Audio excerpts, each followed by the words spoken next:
Hello, thank you for clicking on the video. My name's Steve and this is Every Band Fragrances. Before I get into it, I do just want to apologise if I sound a little bit kind of bunged up or a bit rough. I'm just at the tail end of that coldy flu thing that everybody had over Christmas. Unfortunately, it managed to get me too. Anyway, today I want to talk to you about a new release from the house of Armaf, or Armaf, depending on how you want to pronounce that word. I say new, it's released at the end of 2022, so it's pretty damn new as it goes. Of course, I'm talking about their new flanker to Club de Nuit. This is their Urban Man Elixir. Elixir or Elixir, depending on kind of how much emphasis you want to put on that pronunciation. Now, bit of a funny one this, to be honest. There's probably a bit of a backstory, but I don't know why I ordered this, because it wasn't to make this video, it wasn't kind of reviews. I don't really do that, to be honest. On the odd occasion, if I sort of want to investigate something, I'll think, oh, I'll just get a sample and then I'll record my findings. But this was a funny one, because this, I've seen lots of people kind of compare this to Aventus and Sauvage, and I've never been a huge fan of either of those fragrances, so I don't know why the fuck I ordered it. I think one of the reasons I ordered it is because it's off of the back of recently ordering this sort of OG. This is the original EDT version of Club de Nuit Intense Man. And again, you might go, well, why the fuck are you ordering that if you don't really like Aventus and you never really sort of followed that hype train? And it was because I visited a customer of mine a sort of month or so ago, and he smelled fucking really good, man. And it took me a while to sort of trigger, like it often does. And I was like, oh damn, he's smelling it. He's wearing Aventus. Now, Aventus is always one of those things that whenever I smell it on other people, I love, but whenever I wear it, it doesn't smell quite as good. I don't know if it's me going nose blind or just my skin sort of being quite dry or whatever. But anyway, he smelled really good. I was like, oh, are you wearing Aventus? And he went, no, actually, it's not. It's a dupe of Aventus. Fair play to him for being honest. He said it's like in a black bottle. So I said, oh, is it Club de Nuit Intense Man? He said, yeah, I think that's the one.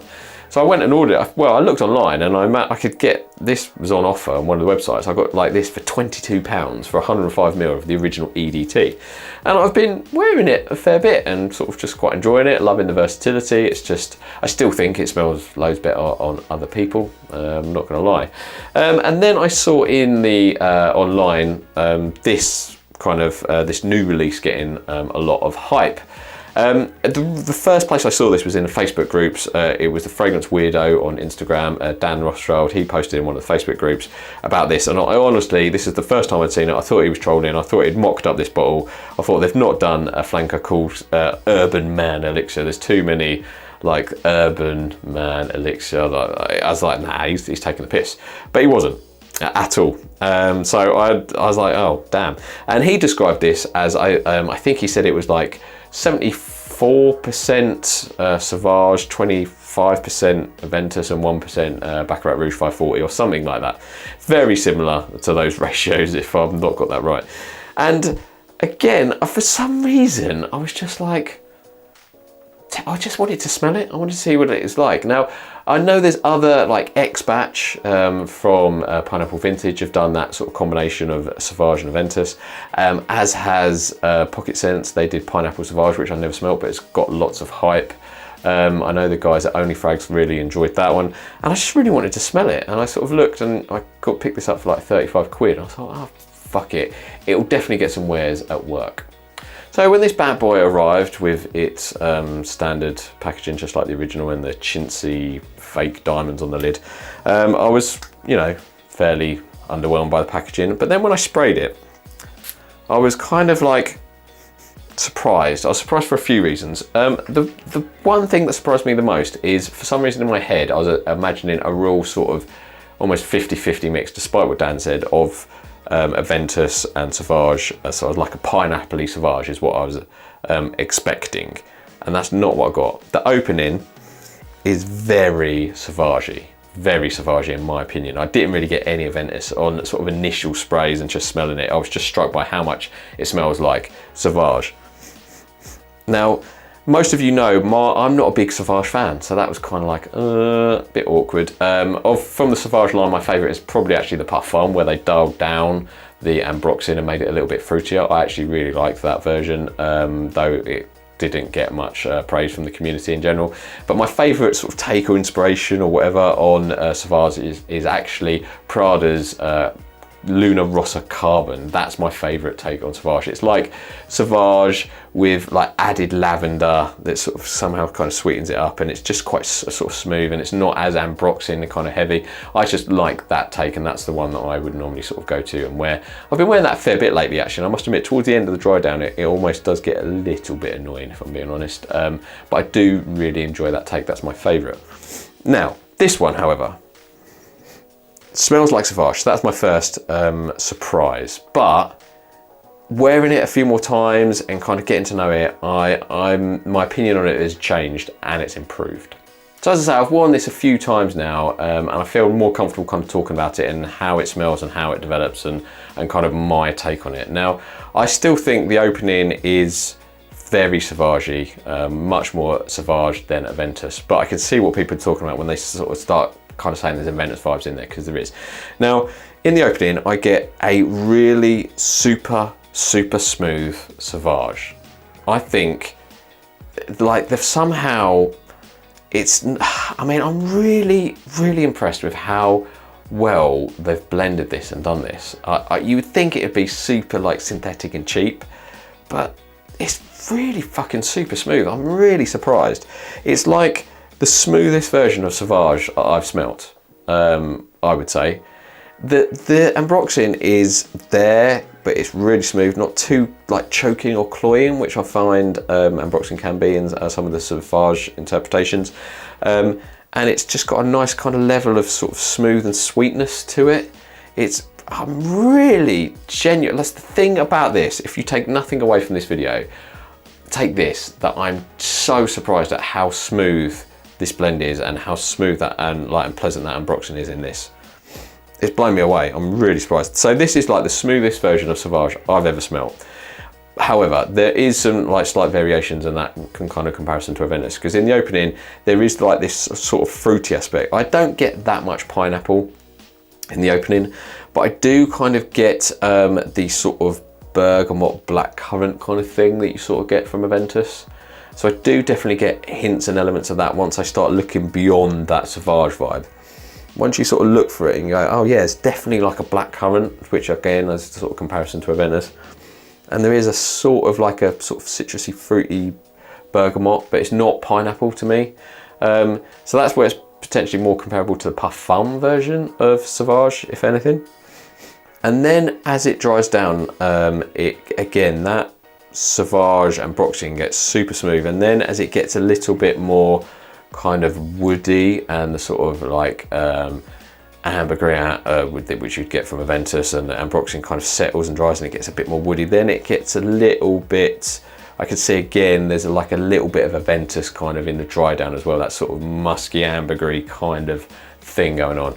I'm not an Aventus expert, I'm not an Aventus snob, so don't start calling me out for my lack of knowledge in Aventus, because I've never claimed to be. But yeah, it's definitely in that dry down, but it's still predominantly Sauvage in my opinion, even in the dry down, but a super fucking smooth version of it.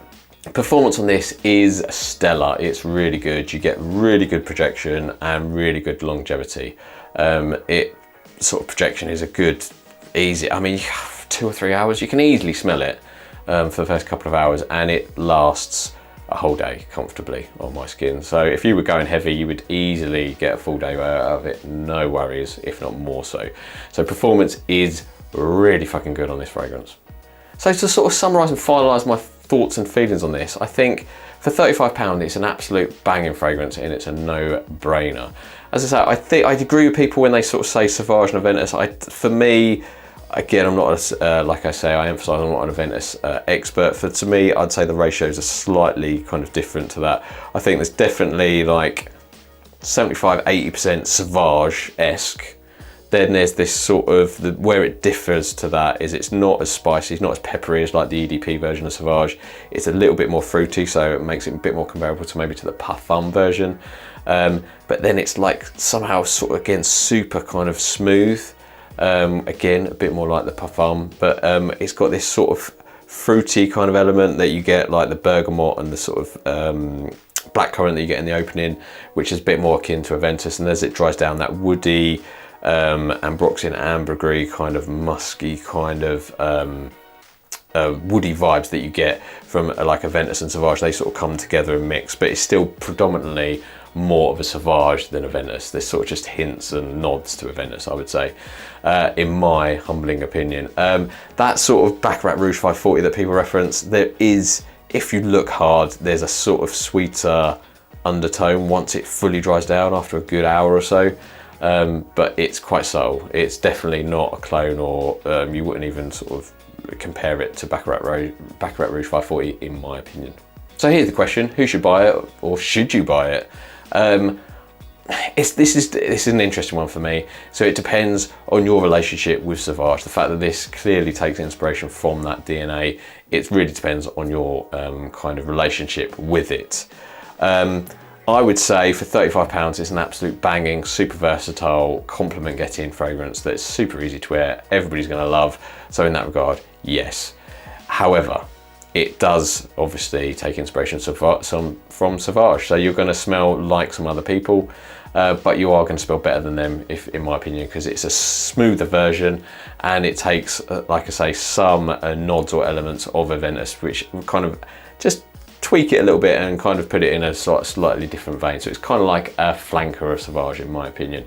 And for that, it's one of the best smelling versions of Sauvage, without a doubt. So in that regard, I would recommend it. So if you you don't own any Sauvages and you don't own Prada Luna Rossa Carbon, then smell this, because it might change your mind. You might think, okay, if I'm going to get a Sauvage, this is the one that's worth having.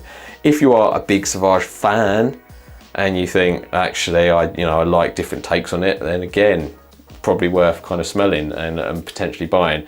If you've got Prada Luna Rossa Carbon, you might not need this, but I think I prefer this. Oh, do I? Ugh.